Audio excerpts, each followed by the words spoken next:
tell me what video you're talking about and what was the conceit. Are we live? We're live. Oh. It's all conversational. Don't worry. I'll give you a proper introduction in post-production. Okay. But we'll just have a conversation. Then I can edit it later to make it make sense if I need to. We don't need to make sense. I never have. The magic of editing. So what's the video and what was the concept? Well, I was super frustrated with all these customers would come in and they don't know a single thing about a surfboard. And they would use the terminology, hey, Bill, what's the volume of this board? And I'd go, why do you care? And he goes, well, you know, I like this many liters, and I don't even know the liters numbers. I don't.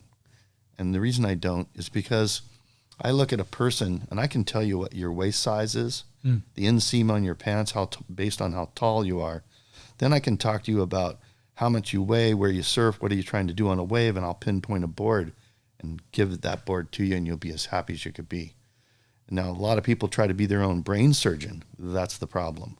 They think they know more than they do about designs, you know, flex patterns, glass jobs. They don't know all that stuff. They don't need to. That's my job. So this guy walks in and I was in one of my moods, which people know about, and I'm very quick-witted with weird stuff. And this guy says, hey, Bill, what about the volume in this board here? And I go, what's the volume of your wife? He goes, what? And I said, yeah, what's the volume of your wife? I go, let's talk about that. Let's say she's 150 pounds. Is she 6'3" or is she 5'3"? Same volume. Exactly the same. Me and my son-in-law, Eric Linus, we were talking about taking a bunch of guys' heads and line them up behind a table so you could only see their face. And then they're all the same volume. Right. Now, I want a girl to walk up and say, hey, what's the size of a man you're looking for? What's the volume you like? And then have them pick, and then the guy stands up, right? Right. And so here's the funny thing about that, and where volume is in a gallon of milk. When you buy a gallon of milk, you get a gallon of milk. What do you do with milk? You drink it. You don't ride it. Mm-hmm. It doesn't have to float. It doesn't have to paddle good. It doesn't dig rails or anything. You drink it. You pour it down your throat.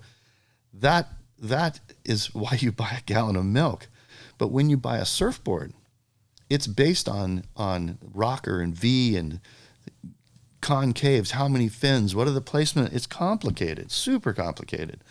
So when you walk in and you state a word about volume on a board that you've never even ridden, and you don't know anything about rocker, it doesn't apply. Now, when Kelly Slater, I like the terminology scaling up your surfboard. In other words, let's say you want to stay with a 510, and you said, God, I wish it had a little more planing surface for slower waves. Add width. You don't scale up the whole board mathematically, length, width, and thickness all at once. That's increasing the overall volume, is like just blowing it up. That's a bad idea. Yeah. What you want to do is increase width to it. How much? How much stability do you want? How much flotation do you want? And that's an opinionated thing. A lot of this stuff is, Kelly Slater's surfboards don't ride worth a crap for a lot of people because they're not qualified to ride a board that small, that sensitive, and of that level. Mm-hmm. So is it a good board? Not for Fat Albert. It's not good for that guy.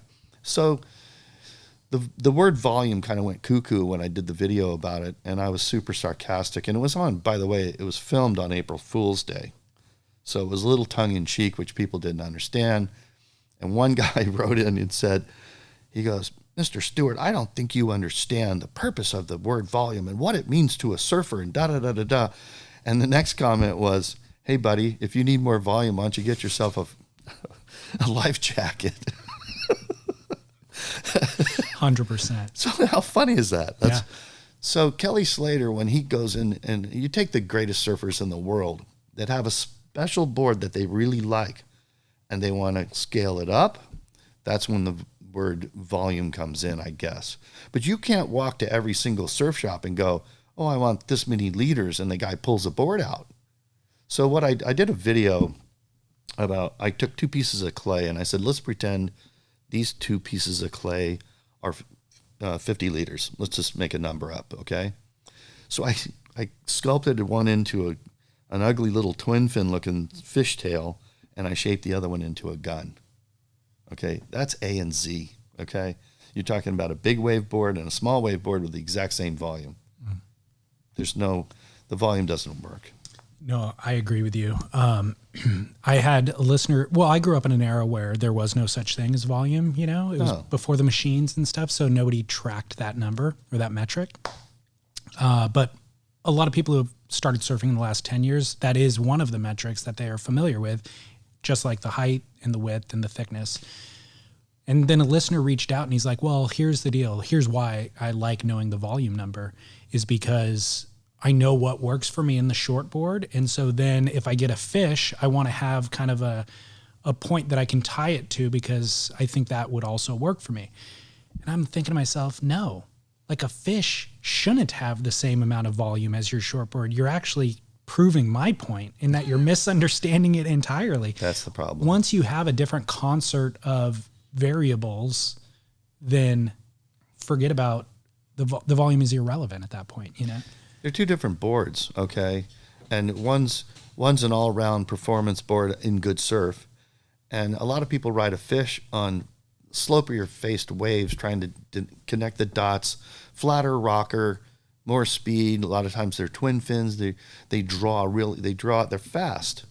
But you get them in a heavy wave, and twin fins are kind of hard to ride. They get skippy. Mm-hmm. Water gets harder as you go faster. I water ski barefooted for years. Okay, there's a certain speed you have to go to ski barefooted. That's planing efficiency. I grew up on a lake in Florida and water skied barefooted when I was 13 years old, behind a 40 horsepower motor, which people would say that's impossible. It would be if I wasn't the smallest kid in the school and weighed 78 pounds, and my brother was the only one in the boat. We took a 9.2 Hobie surfboard, and I drug my legs on the side of it, and it started planing and just playing to my feet. The pressure on my feet made the board slide out from under my butt, and I was up and riding. Amazing. It's cool. Was that the plan? Yes. Was that how you were planning to get up? Yeah, that was my idea. I thought I could do this. Wow. And no one else could do it behind a 40 horse. My brother Dave, who was phenomenal water skier, Mr. Muscle Man, he was too heavy. The boat only went 32 miles an hour, and then the drag of your feet. Yeah. By the way, I got a serious enema from the spray on your feet going up your shorts. It was a little gnarly. Wow. But back to the surfboard thing and tying this to planing efficiency and what you're trying to do. The rules change as you go fast. That's why they put lead in a toe end board. Yeah. They put a bunch of lead in there. Why do they do that? I mean, you take Laird Hamilton and you take Jerry Lopez. Jerry's 135 pounds. What's Laird, 220 or something? He's a beast. Yet they both put lead in a surfboard. Why? Because the board bounces. It slaps. A wave hits and it catches air. I fish all the time. You go out on a big boat and it's heavy. It displaces the water, and a light boat skips over the top. So back to this whole volume thing, I got to tell you, a bunch of retailers called me up and said, thank you so much. Yeah. Because they felt I bought everybody a cup of shut up about the volume thing. Good. And it got tiring of telling the numbers, posting the numbers, and people with no understanding of what they were asking doesn't make any sense. Length, width, thickness.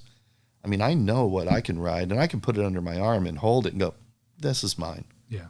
Once you go through a lot of boards, if you don't go through a lot of boards to get to that stage, you better go to a surf shop who really knows what they're talking about.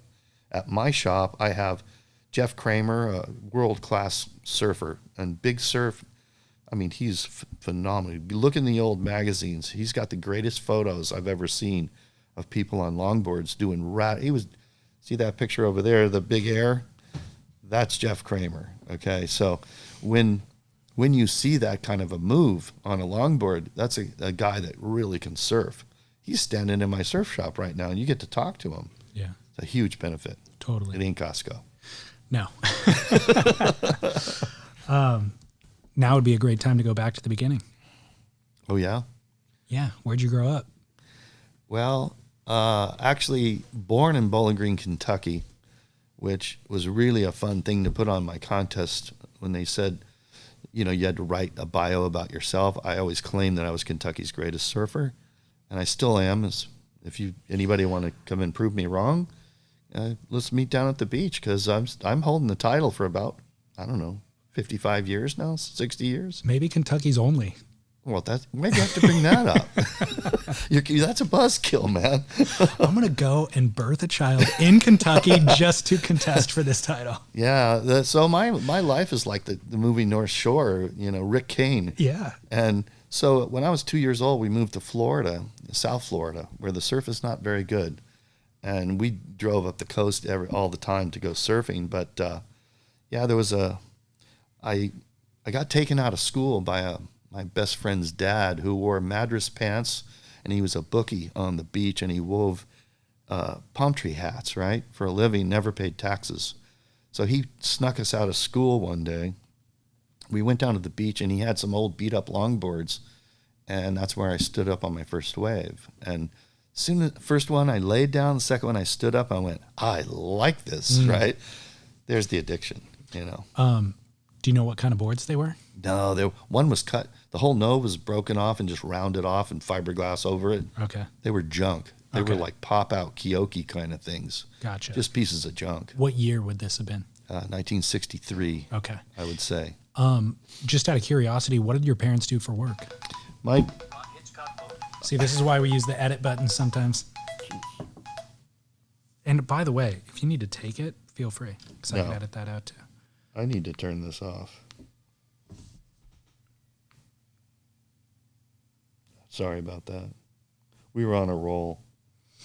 I was just asking what your parents did for work. Yeah, my mom and dad were awesome parents. And my mom had 3 boys before she was 21 years old. Wow. So that's Kentucky style, get her done kind of thing. Yeah.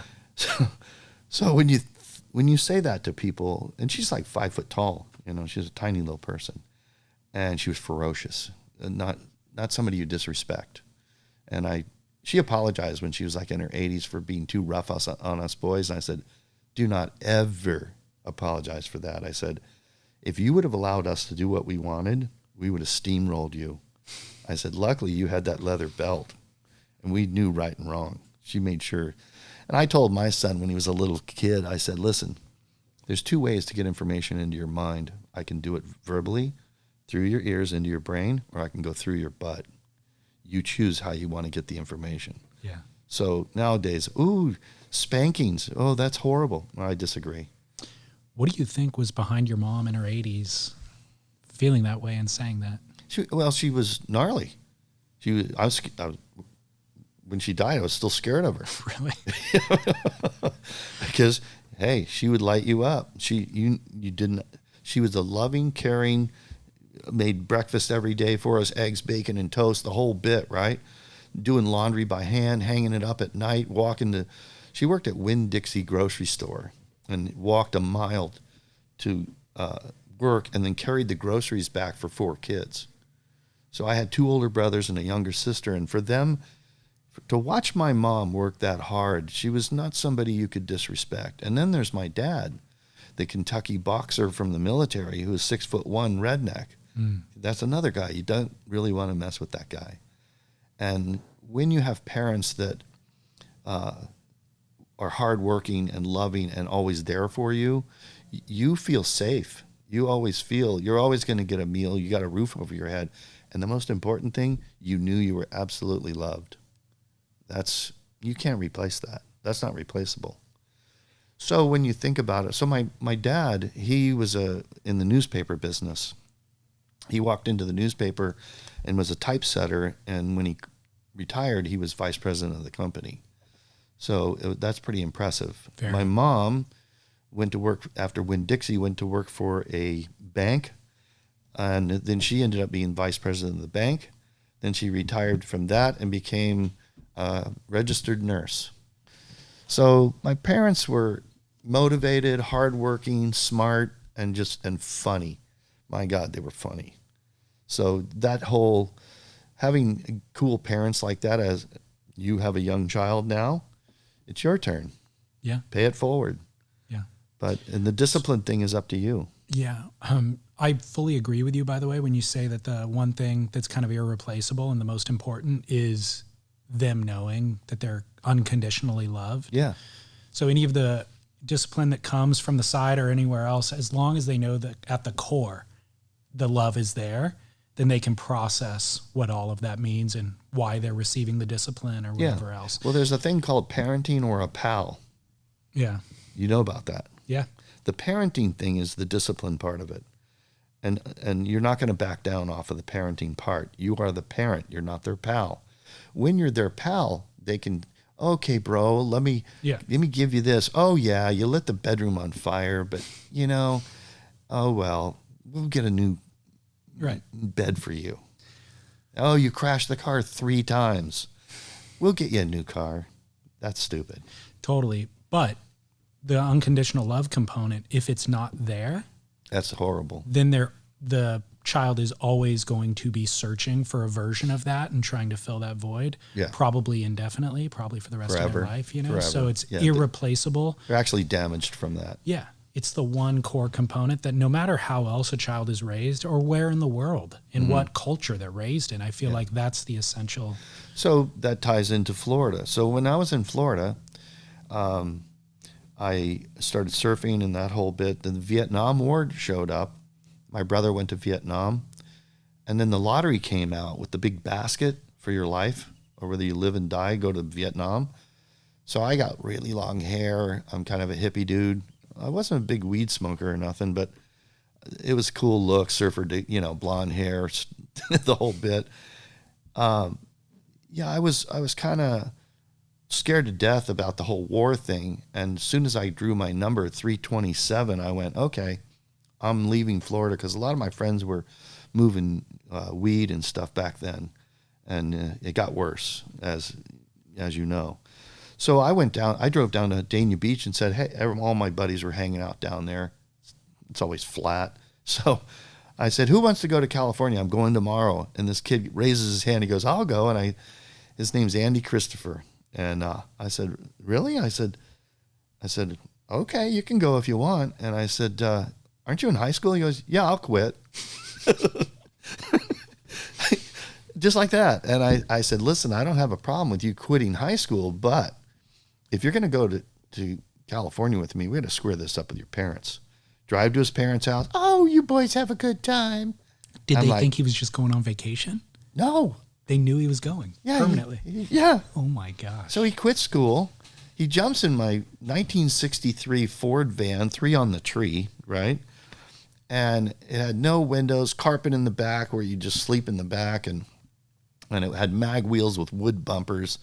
And we both had really long hair. We're driving across the United States to come to California. And on the way, he goes, today is my birthday. And I went, really? Well, I'll buy you breakfast. And he goes, cool. And I go, by the way, what birthday is this? And he goes, I'm turning 16. Oh, my God. I went, oh, my God. I'm like a kidnapper. Yeah. You got the van and everything. How funny is that? Unbelievable. I want to interview his parents. I know. What were they thinking? They're idiots. They're not. Well, his dad levitated. He had the ability to go out of his mind and levitate over the neighborhood. He had that skill. Oh, wow. Okay. Gotcha. Supposedly. Gotcha. Potentially. So, yeah, and his mom was as goofy as could be. And I just kind of went, wow, that's, to let your 15-year-old son jump in a van and head to the West Coast. With long-haired hippie freak. He was like that too. So where is he today? He is an organic farmer in North Carolina. Okay. So we head across the United States and we end up in Encinitas, and I lived on 3rd Street at Swami's, and he knew somebody there, and I don't know how the guy worked at VG Donut Shop. Oh, wow. Still there. Right. It is, huh? Yeah. He was the donut guy. So we ate a lot of donuts back then because we were starving, but yeah, it was pretty awesome. So I met this lady next door who was a 26-year-old school teacher, and I ended up moving in with her, and he ended up going back to Florida. Okay. And he became a Hare Krishna, gave all his possessions away, and he was just, I never heard from him again for 35 years. Wow. Never, 40 years. Never. And he showed up at my shop, and I'd always told this story to my employees, and they were blown away by it. And they go, "Hey man, Raymond Christopher's here." And I went, "What?" I get him on the phone. He goes, "Hey, this is Raymond." I go, "Dude, where have you been?" So I said, "Hey, come over to my house." So he comes over, and he's just same guy, really a really good guy. Okay, good. So everything's worked out for him. Yeah. Did he ever learn how to levitate like his dad? Oh, that's a good one. I should have asked him that. I have to call him up. Of all the things that the dad could pass down to a son. Yeah. That's one I would like to learn. I'd like to learn that trick. Yeah. So I think when you levitate, I don't think you're conscious. I think it's when you're underground that you levitate. Isn't that right? Maybe. Don't know. Can't speak from experience. I'm curious what was your vision of California when you left Florida? Why were you moving, and why'd you pick Encinitas? One word: waves. Waves. I knew where I was raised and what I loved wasn't there. I loved to surf. Well, in Miami and Hollywood, where I grew up, way South Florida. Now, Central, my first car I bought cost $30. It was a 1963 Chevy, and the paint on it was yellow, and it was so chalky, you couldn't wash it. It was just powder on the outside of it. I paid $30 for it, and the rear end was blown out. That's why I'm a pretty good mechanic now, because we had to fix our cars back then if you wanted to drive them. And by the way, I came from a house that was 900 square feet, and there was 6 people with 1.5 bathrooms. That's not wealthy, okay? That's not the Taj Mahal on the beach. So it's a big difference when you leave a place that your friends have become drug addicts. The van that I bought from my friend Mike Weidlich, he committed suicide, and he was strung out on heroin. So when you live a life like that and you see really bad things, I just wanted out. I was done. I was like, okay, I need a new view here. Yeah.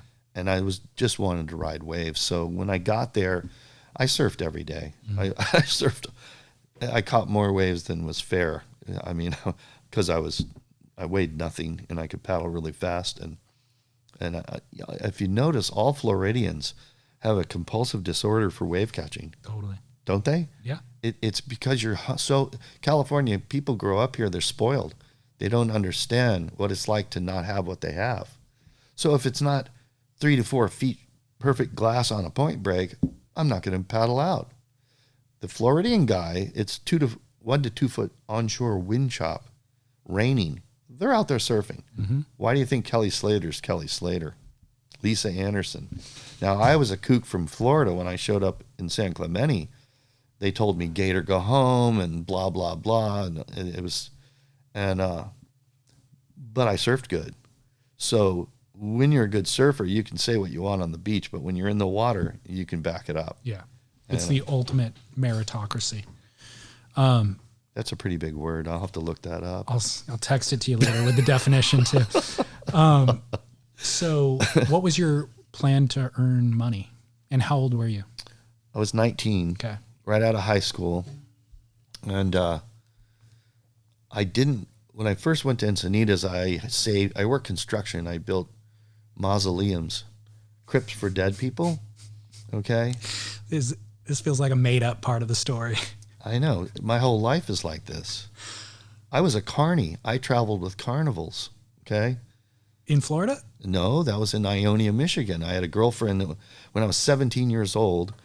That summer, they said, hey, my dad owns a fudge making company for carnivals. And I went, she goes, do you want to do that? Go with my brother and go up? And I went, okay. And so we drive this truck up there, and it's got these big copper vats, and by the way, when you're young, fudge tastes really good because it's the most disgusting stuff you can possibly eat. It's just pure sugar and butter and chocolate and just awful. Just reduced. Yeah. And we boil it down and and then you pour it and chop it in little squares and you put it in a 1 pound box, right? So I'm standing there and I look up and here comes this girl at 10 o'clock in the morning. We just opened.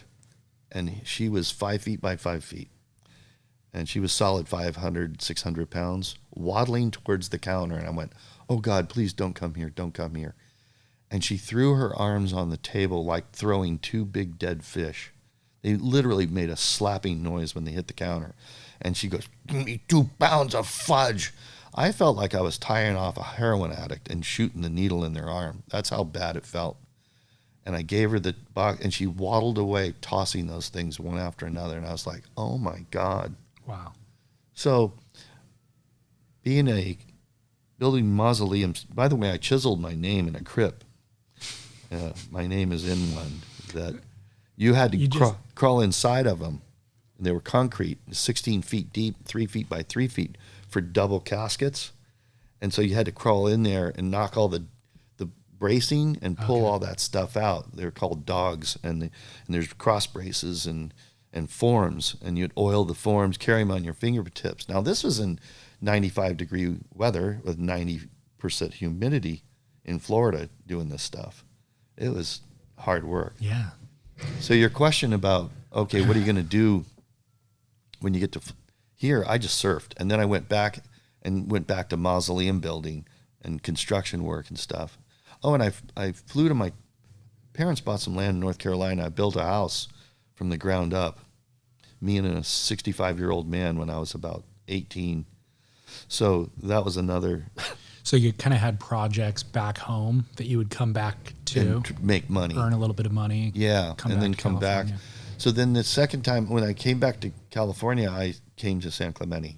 Okay. And then that's when I met, people who were serious board builders. Now, I shaped a surfboard, and my first board I ever shaped, we took an old beat-up longboard that was just junk, and we took a grinder and grinded the rails down to the foam and peeled the glass off and got the blank out of the inside of it. Okay. I went to a boat place to get resin and cloth, and I didn't know anything about. I never knew how they built them. I knew I needed resin and cloth, so what did I do?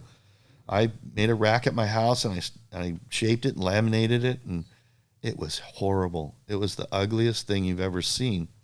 So what'd you use to shape it? Did you Sureform? You got a Sureform. I think it was a Sureform. Yeah, little grinders and hand saws and sandpaper. It was not good. Plus, the blank was wrong in the first place. It's flat as a pancake. Where's the rocker come from? Didn't have any. So only rocker was in the bottom. So I didn't know the difference between laminating, hot coating, and glossing resin. So as I laminated this thing, I took it to the beach all stoked. And I set it in the sand. That was a huge mistake. It was not hard yet? No, it won't get hard. Laminating resin always stays kind of tacky. I probably improperly poured the resin, not enough catalyst. Sure. So it was super gooey, and and the sand would not come off the bottom. And all that'll. So there was I was involved in a South Florida surf club, and they would of that surf club they would choose the people that they wanted to represent the club, and I surfed really well, and I had made a homemade surfboard, and I was the youngest picked, but it was between me and this older guy, and they picked me, and I was like, and what did I do?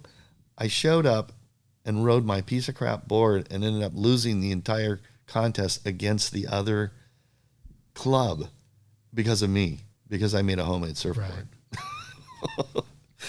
Bummer. But when I came out here and I was trying to find work, I started a business cleaning apartments. So me and my brother Dave ran around, and what was cool about it, we'd run into an apartment, we'd vacuum the rugs, shampoo them, clean the bathrooms, the showers, and everything in the kitchens. And if it needed repainting, we'd paint them. And then we got $4 an hour.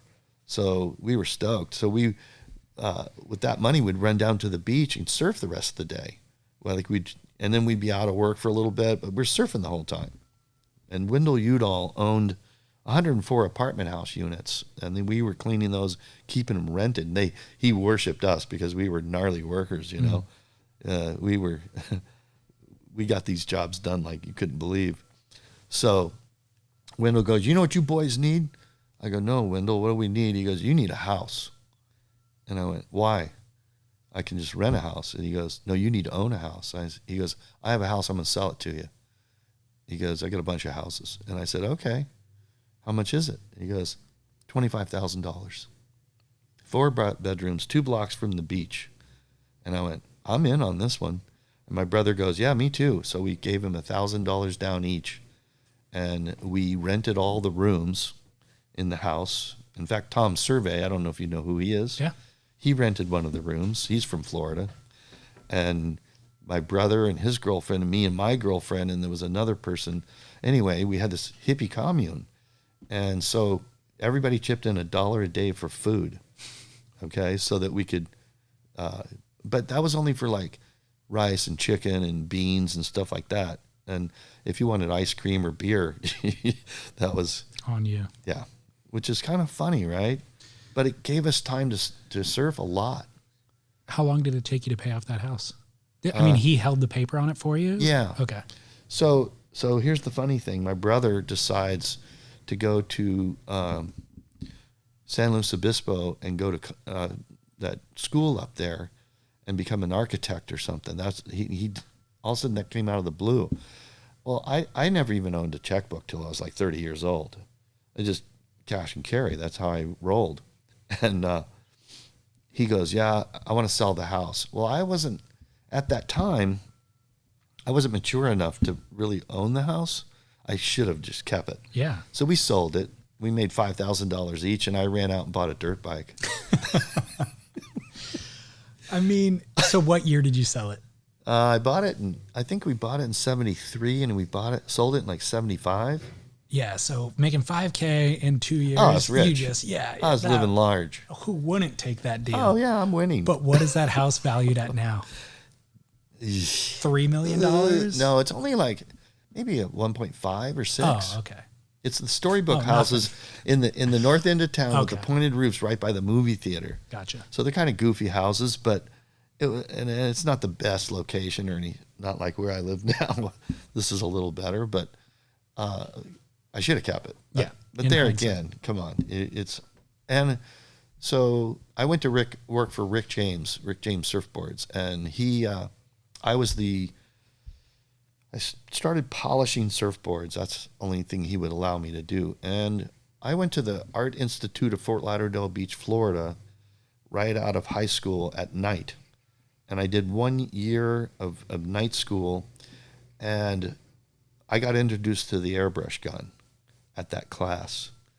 And so as soon as I used it, the teacher went, oh my God. He was like blown away with what I could do with it. He goes, I can't believe this. And I said, what's the big deal? It didn't seem like a big deal to me. I was already voted best artist in my senior year in high school. I was identified as an artist in first grade. Teachers would allow me to do murals and not even do the other stuff. Wow. Because they knew Billy wasn't right. So they put me in the back room, I guess, to make me shut up. But when I came out to Rick James, I was brought my airbrush gun. So I started airbrushing surfboards. So once I started painting them, sanding them, polishing them, ding repair, salesman, all that stuff at Rick James, that's, I said, look, Ricky, I came here to shape. That's what I'm really here to do. And he goes, yeah, whatever, blah, blah, blah. And so I ended up moving to Hawaii in 1976 on the North Shore, surf pipeline every day. And I was going to live there. I shipped everything I owned over there. But the hatred and the anger and the fear of your life on a daily basis on the North Shore, I couldn't take that. Really? No. Because you were a Howley? Yeah. Yeah. Way too white. Was there any... Way too blue eyes. Was there any specific incident? Oh, yeah. All the time. That you'd care to share? Everywhere I went. You know, my dad told me, real men look a man in the eye and shake his hand. You do not do... Warning, do not do that in Hawaii. If you look a guy in the eyes, it's time for beef. I didn't get that memo. So when I would stare at a Hawaiian, what you looking at? And I'd look behind me like, are you talking to me? And then, in parking lots, just trying to park your car, some guy would run over and block you from a space. Out in the water, they would give me shit until they saw me surf. And then they would kind of like, oh, fucking Howley, you surf pretty good, huh? Yeah. You know? Yeah. So kind of went down that road with it. So Ricky calls me up and says, hey, man, if you come back, you can shape. So I came back, started shaping surfboards for Ricky, still doing the paintings and all that. And, you know, I've hand shaped over 40,000 boards at this point, somewhere in there. I don't know how, maybe more. I don't know. Never really kept track of all that. I was just rowing the boat, trying to make money, make a living, right? Mm-hmm. So as I was working for Rick, he ran out of work. Then I went to work for South Shore for about 8 months off of Myford Road. And then they kind of flopped. And then, well, while they were still in existence, Jerry Moe owned it. Then I got a phone call from Terry Martin. So Terry goes, hey, man, we would really like to have you shaping boards here at Hobie. I went, cool, I'm in. And there was a whole bunch of shapers. And they were doing a bunch of boards. And they lined us up. There was 8 shapers. They lined us up and said, hey, we got this big order from Japan for 500 boards. Who wants to shape surfboards for $11? And I went, $11? Right? I think we were making 15. A huge cut, right? And he goes, we bidded the job a little low, so we're going to have to pinch you guys a little bit for the money. I went, no, I'm out. So that's when I went to work for Hobie, when Terry called me. And so I get there and start shaping and airbrushing the boards and doing all that stuff. There's a certain point in your life where you're too good to work for other people. Mm. And I think you got to learn that. You know, most people, 80% of the world probably works for a company of some sort. Are you an entrepreneurial person? Are you going to take the financial risk? Are you going to put all the chips on the table? It's a gutsy move. But you have to be confident in what you're doing. If you don't think you can do it, you probably can't do it. But I felt I was too good to be working for other people. It can easily be, I mean, there's so many people that are listening to this who just have too much ego, and they're going to be like, Bill said I should do it. And they go out there and fall on their face, you know? Yeah. Well, make sure you do your homework before you paddle out a pipeline. Don't think you can just go out and ride pipeline. Well, what was your move? What was your thought? What were you better at, and what did you need to do on your own that Hobie couldn't allow you to do? I felt like I wanted to build my own brand. I wanted my own, as good as I was at what I could sit here and sculpt your face out of clay while we're talking. So I have a gnarly art eye. So when you look through my eyes and you see what I see, look at this room you're in. It's crazy, right? Yeah. So this is how my brain works. So I didn't think it was smart to work underneath somebody when I was that good at something. And I like experimentation, and that's not what they're looking for. They're looking for high production volume, and you really feel like a mule grinding wheat walking around the racks. Big difference between invention, creations, and designs, which I love, versus mowing the lawn. And it's that big of a separation. It's interesting. I had this thought before I came, but there's not a lot of people who can kind of operate so efficiently in both the creative part of their brain and also the pragmatic part of the brain. And so you self-identifying as an artist, there's so many people who self-identify as artists who don't have a successful business acumen. The starving artist. Almost always, you know? And so we were talking about my brother earlier, who's an illustrator. He works for Disney. Incredible talent. If I had 10% of his talent, I'd rule the world right now, you know? And if he had some of my kind of entrepreneurial business acumen, he'd rule the world right now, you know? We need to partner on something is ultimately what we need to do. It's hard with family when you make that. I did that and it was a mistake. But, because the dynamics of your youth going into who's the boss. Sure. Okay. So with that, when you think about the starving artist syndrome, the hard part for me was the business side. I hate spreadsheets, and I don't read books. I don't like books at all. I always said, why do people read books when you can watch television? And that pissed people off. The book's way better than the movie. I go, oh, really? Did you see the hot chick in the book? I saw her in the movie. I make jokes like that, right? And it drove people mental. But I kind of had a reading disorder. Like I got I was identified as an artist in first grade, and I was so proud of myself, and they had me hold up my drawings and show everybody, and people praised me for it, right? And then I got put in the slow reading group. Now I'm offended. I'm either all in to win, or you will never. If I don't like you, you really know it. I wear everything on my sleeve. I'm very black and white, and good and evil, black and white, whatever you want to call it. I really separate it that way. Yeah. But the business side of business is not fun to me. You need to find a genius, your brother, if he wants to go independent. He's got to find a genius partner, bean counter, accountant guy who has already structured a business and knows how to do it. Totally. Well, that would be my concern when you're talking about being young and leaving Hobie. That's the concern. Is like, I know you're incredibly talented. You're obviously a hard worker. Running a business is different. I know. I opened a shop in Laguna Beach. My first surf shop was about as big as this space here, and it was teeny tiny. It was a joke. And it was right by Brook Street. And I opened that up not knowing anything about business, no idea. So my wife's in there selling, and I would sit out front and airbrush T-shirts and hats. I got super famous for those hats, all the airbrushed hats. And kids would sleep with them on and stuff. They were in love with them. And that's back a long, long time ago when I had team riders like Pat Allen, Mike Parsons, Chris Morrow. All those young kids were riding for me, riding my twin fins back in those days. But it was...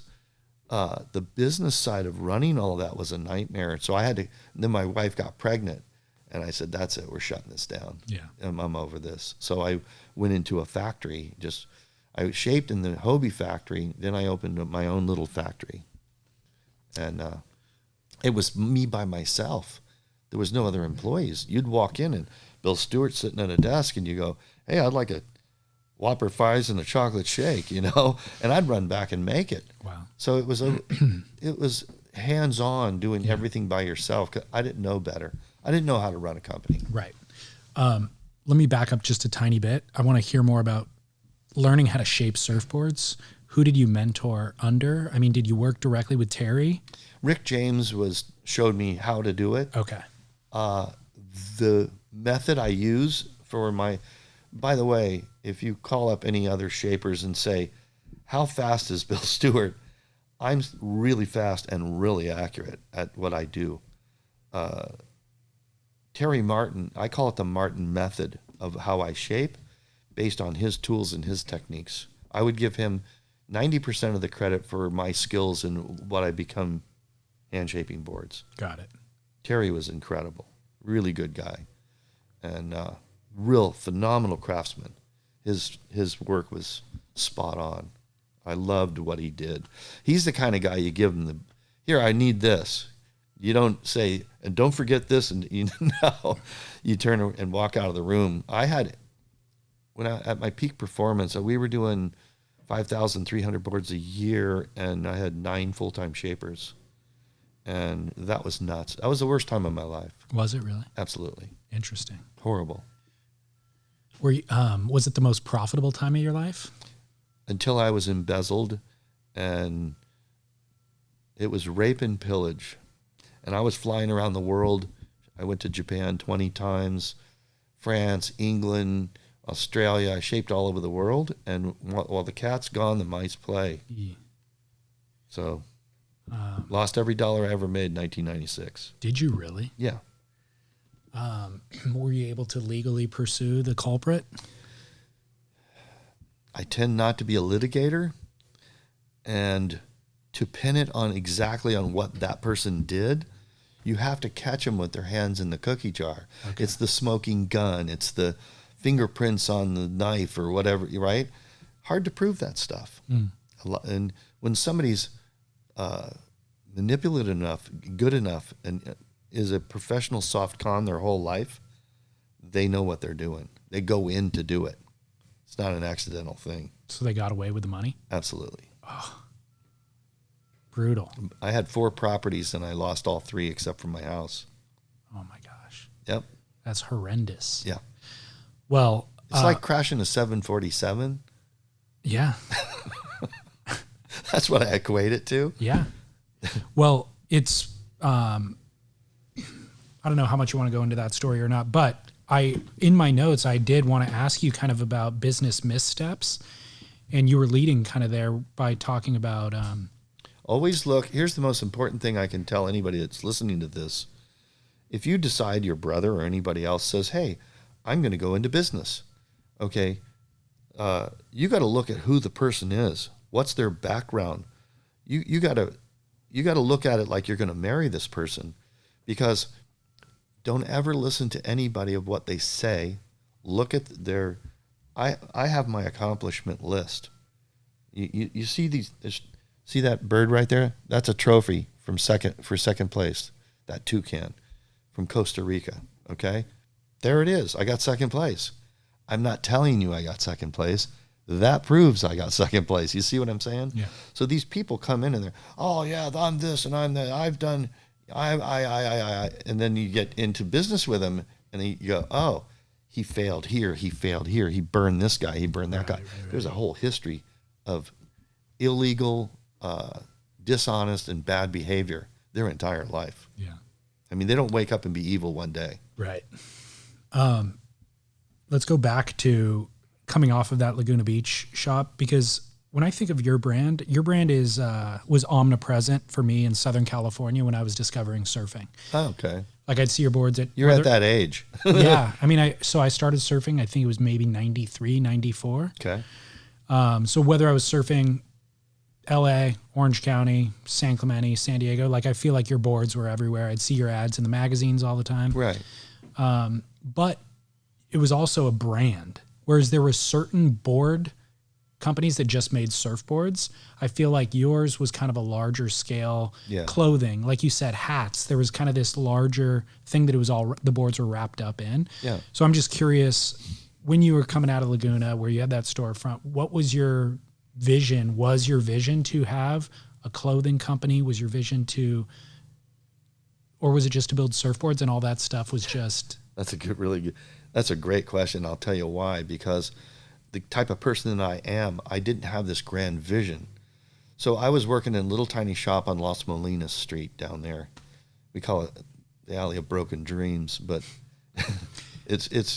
I'm down there working, and Brian Clark, who is a friend of mine, he made BC Surfboards, and his father-in-law had this building in San Clemente and set him up in a full retail store. All of my customers were sent to him.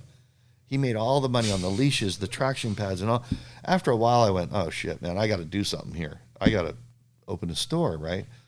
So I was friends with Greg Arnett from Arnett Sunglasses. This is before Greg was Arnett Sunglasses. He had a little surf shop called Ocean Moves in Mission Viejo. He closed that, and he said, hey, let's go in together as partners. And I said, okay, good idea. And I was all in. So I went, okay, what are we going to do? So we drove all through San Clemente looking at buildings. We saw a bank. We were thinking about opening in a bank. And Greg had some money because he was a motocross racer for Honda, sponsored rider, and then he worked for Honda for a while. So then we started looking at buildings, honing in, and all of a sudden I stopped and I went, I need to talk to somebody that has a business mind, because that ain't me. So know your weaknesses. Okay. Know your weaknesses. And so I called up the guy that had those apartments that I cleaned when I first got here, and I said, hey, Wendell, I got this business deal I'm going to do. Can I have a moment of your time? Come on over anytime. Walk in the door, and he said, what you got cooking? He was a real energetic guy. What you got cooking? I said, well, me and Greg Arnett are going to open a big retail store, and we're going to have all this, that, and the other. He goes, well, what is Greg going to do in the business? And I said, well, he's got a different job. And he goes, well, what's he bringing to the table? Well, he's going to open it with $50,000. He goes, Bill, do you own a home? And I said, yeah. He goes, well, do you have equity? And I said, yeah. He goes, why do you need $50,000? You have equity in your home. And I said, yeah, but I might lose my house. He goes, Bill, when you came to San Clemente, what did you have? I go, nothing. He goes, how was that? I go, not that bad. He goes, there's your answer. So I called up Greg and said, hey, Greg, No partner. Oh, and here's what Wendell Udall said to me, most valuable thing I've ever heard. The only ship that doesn't sail is a partnership. And I went, oh my God, he's right.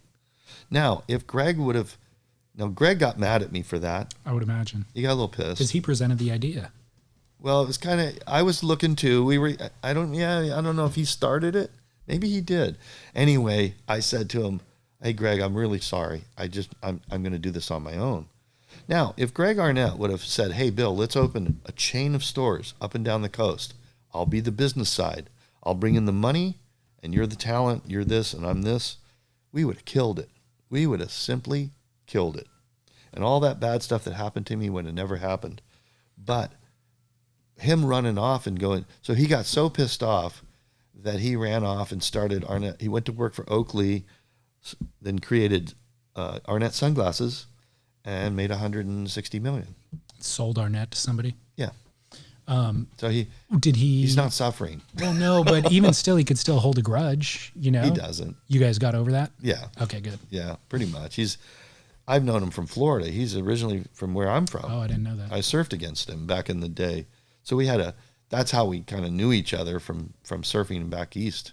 And funny that we'd end up here and trying to form. I just wish he would have joined me, you know. I needed him. Yeah. I really did. Sounds like though Wendell talked you out of what Greg's assets might have been in the partnership. I don't think it would have been an asset because all he was going to do is hand me money and go this way. The question is, he was going to keep would his he job.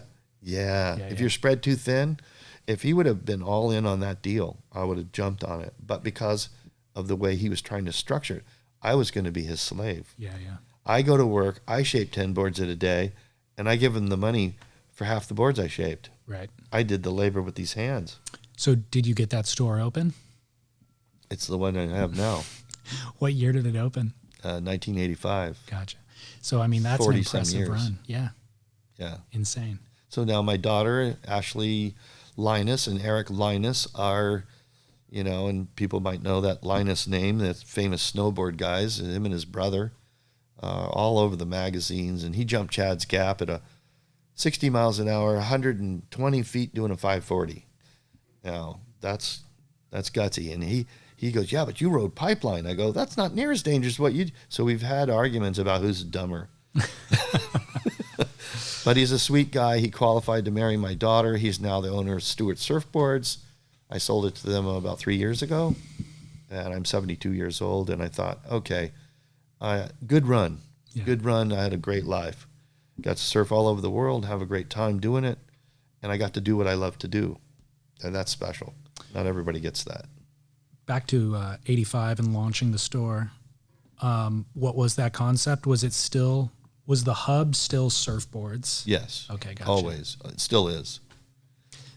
I hated retail. That's the core of the question. I hated retail. I didn't like clothes. I still don't like clothes.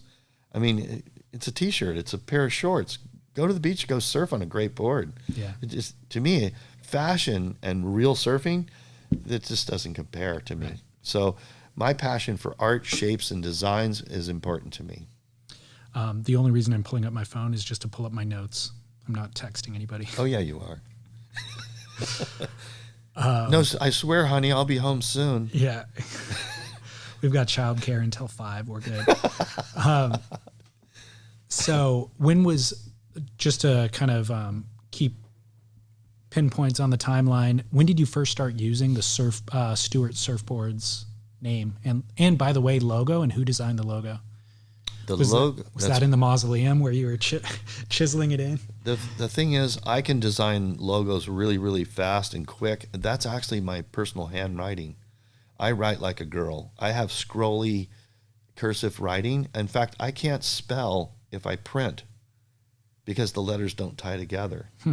So you have to write cursive. Yeah. Interesting. Isn't that weird? Yeah, it is. I mean, I can kind of spell, but if I write cursive, I know how they're artistically put together. So it's not like I'm memorizing the letters. Fascinating. It's messed up. It's a disorder. It's a look behind the curtain, certainly. It kind of is, you know, and I tell people, you know, that you see people that have a gift here and they're horrible over here. Like talking on this microphone. This is easy for me. I'm not sweating. I'm not nervous. This is kind of fun. I like doing this. So I'm all in. But if you put me in a position, if you said, hey, Bill, I want you to memorize this and talk this, say what's on this piece of, I cannot do that. Couldn't do that on my best day.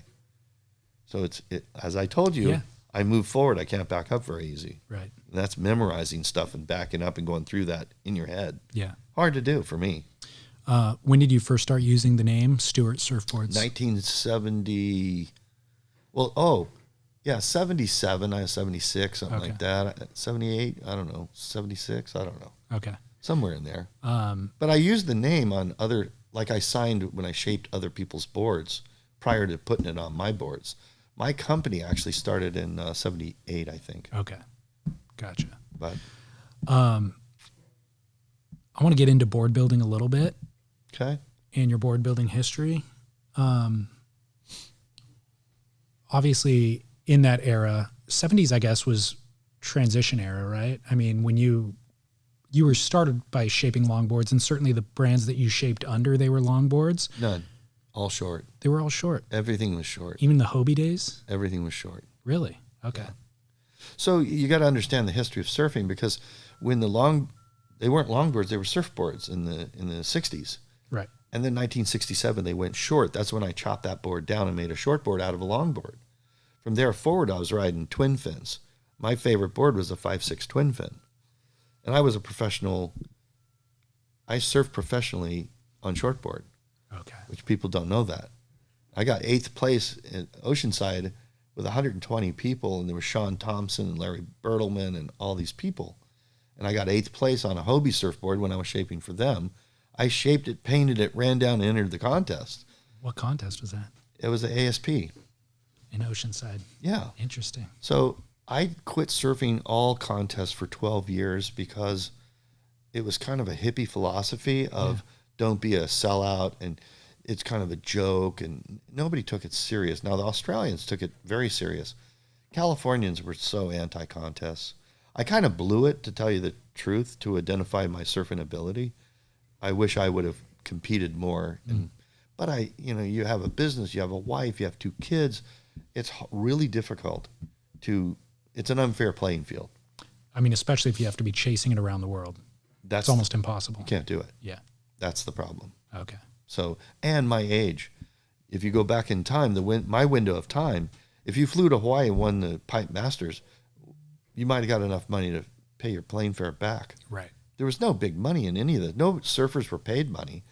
I was sponsored by companies. I mean, Hobie gave me free boards, Rick James. I was sponsored to go ride their boards for free, but that's all I got. Free surfboard. Not the same as a paycheck. No. Right. So the boards that you started building under the Stewart label, then, I was under the misconception. I just thought of that era, and I thought longboards, and I thought high-performance longboarding. That's what I'm famous for. Yeah. And that's because I invented a whole bunch of things in the modern longboard. I motivated everybody to come back to longboards. Me and Mike Beshin, he was the best man at my wedding, Shane's father. And when we ran a T Street surf contest, and everybody dredged out these old longboards. And as I was riding them, I was like, and this is in the 70s, I was like, why are these boards so crappy? Why are they so slow? Why can't you hit the lift? Why does a shortboard go nuts and these things drag through the water? Well, it's a sailboat displacement hull versus a hydroplane plane inefficient hull. That's the big difference. So that's when I go, okay, I'm going to downrail these things. I'm going to put 3 fins, and that's when I came up with the 3 1/4 side fin, 16 inches up on that placement. And that's kind of it's the standard of the industry worldwide.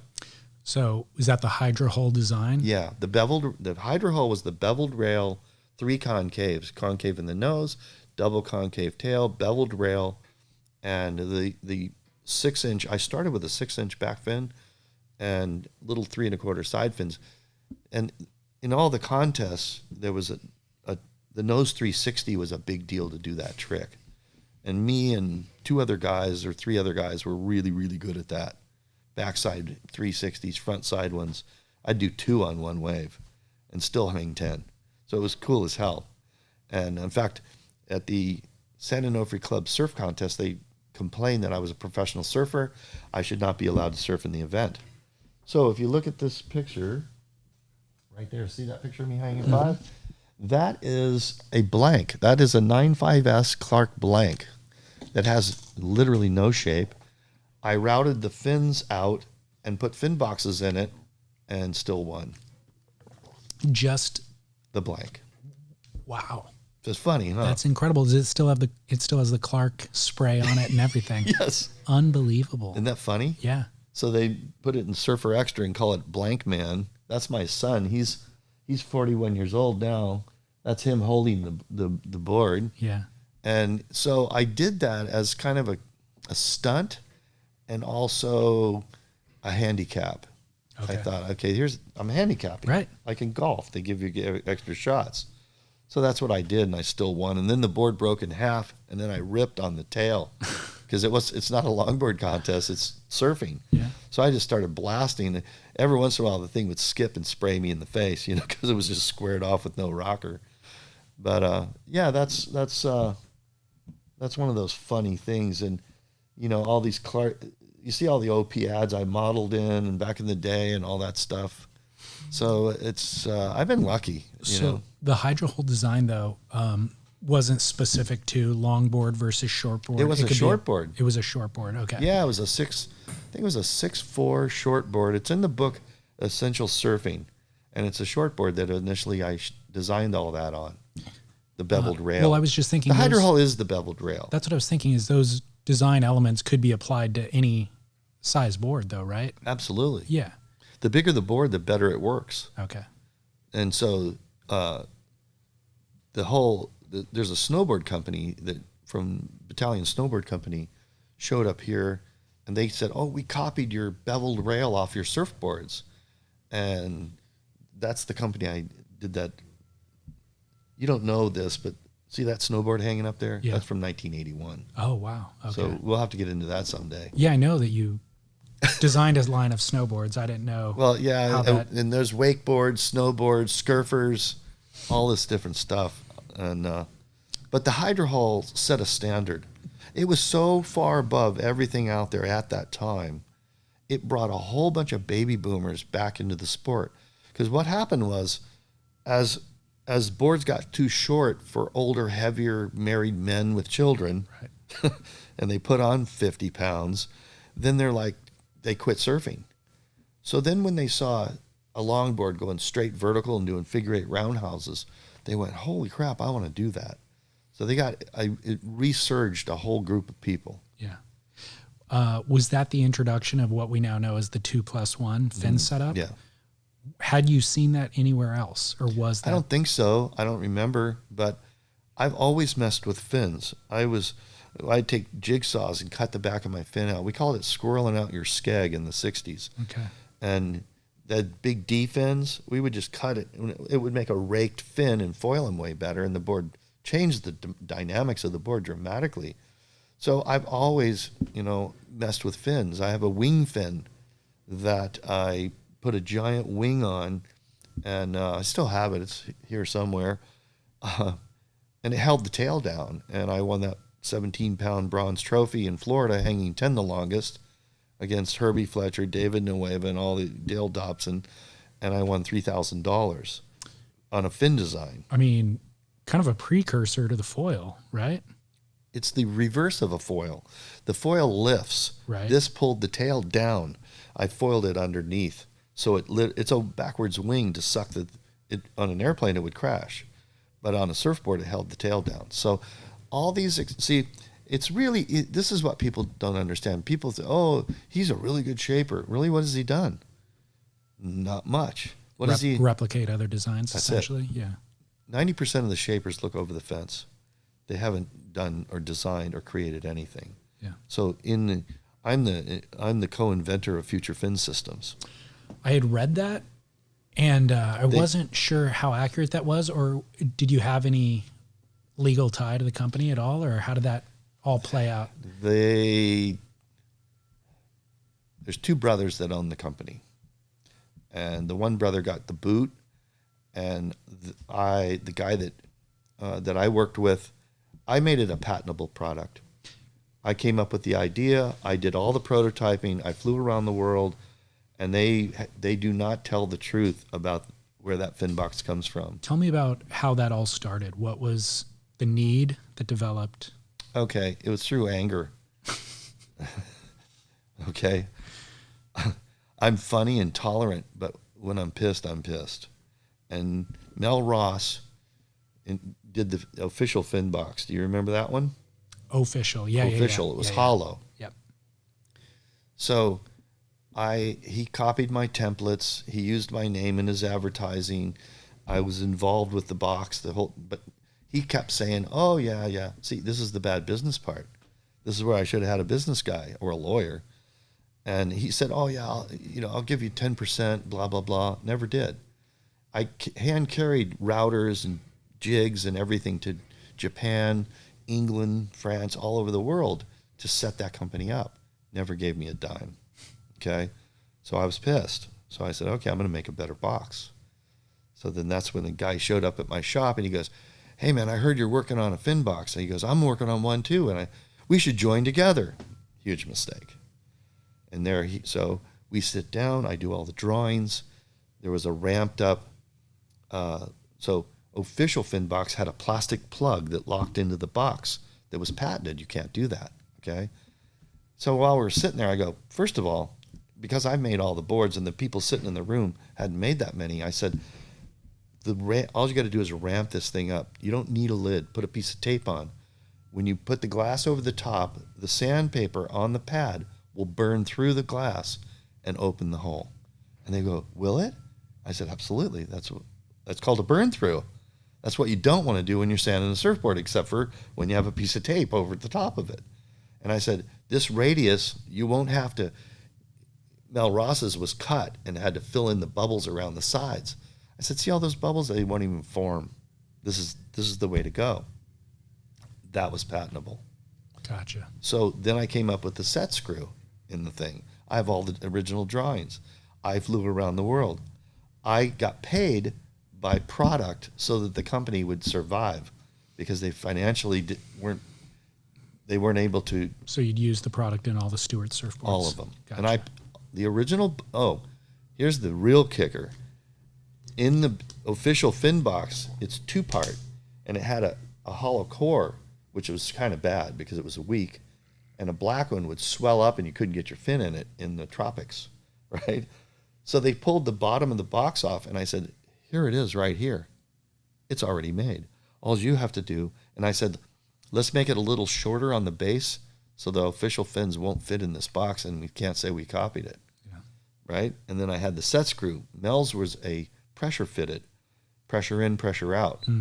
So when your leash wrapped around the back of the fin, it would fly out. Yeah. You're in Indonesia surfing Uluwatu, and the leash yanks your fin out. Now you're screwed, right? Yeah. So then, as this went along, I was never told. My name was not put on the trademark, and patented. It wasn't on the patent. They left my name off for good reason. Yeah. And so they were going to call it the Stewart box. They said, "Let's call it the Stewart box." And I said, "That's kind of a bad idea, and here's why. This is a bad idea because we want Rusty and Al Merrick and everybody to use this fin box. Let's call it something else." So we came up with Future. So this is one of those stories where cross the T's, dot the I's, make sure these people you bring into your world. I've been stolen from and robbed more than you could ever imagine. It's amazing. I guess it's my own fault. It's a lack of due diligence, certainly. Yeah. But I mean, to be honest, we had a conversation off air about Gordon Clark as well. Yeah. And I feel like at that time, things were so small. The pie was only so big. And it was kind of like, he's doing blanks, you're doing surfboards, they're doing fins. We can all make a living doing what we're doing. Nobody had the foresight to anticipate how many units would ultimately be sold down the road. You don't know. So it was kind of like a handshake. Oh, yeah, we're friends and we'll all... Rising tide buoys all the ships, right? But then once you're selling millions of units of something and a dollar per unit ends up being millions of dollars, yes. Then you look back and you go, wait a second. Well, they've even, the shortboard, the side bites that they're using to sell are my template, and you're paying other people for templates. So the back box, then I came out with a strong box, and I put rocker in the box to follow the rocker of the longboard. And so they manufactured that, and now they've stopped paying me. And these are two separate contracts. Now, I'm sure I could take these guys to court and win, but there again, you're in litigation. You know how that goes. Do you even want to do it? Is it worth the headache at 72 years old? Right. But they know that. They're playing that card. Yeah. I'm curious then, just on a personal level, do you ever feel like you can let bygones be bygones and have a friendship with somebody after something like that goes that south? No. Absolutely not. At 72, I'm just curious. No. Well, let's look at the damage to your life. Yeah. And the frustration and the anxiety from all that kind of stuff. When you're in those kind of wars with people, they're just not truthful and honest about it. And if you called his brother would, if he was sitting here, he would just lay into it and tell. It would be worth this story, I'll tell you that, because what he has to say about and it would probably have to be after the litigation crap's over. But you're talking about, that company went from my design concepts to $12 million. Right. And I get nothing for it at this point. Yeah. I did get paid in product over the years, but it was nothing near what I brought to the table. Right. And the original prototypes that were produced were inset in my personal boards for my team riders, and the screws rusted, they put the wrong side. All these problems were at my expense. And we had to route fin boxes out and all this kind of stuff. Yeah. It was a nightmare.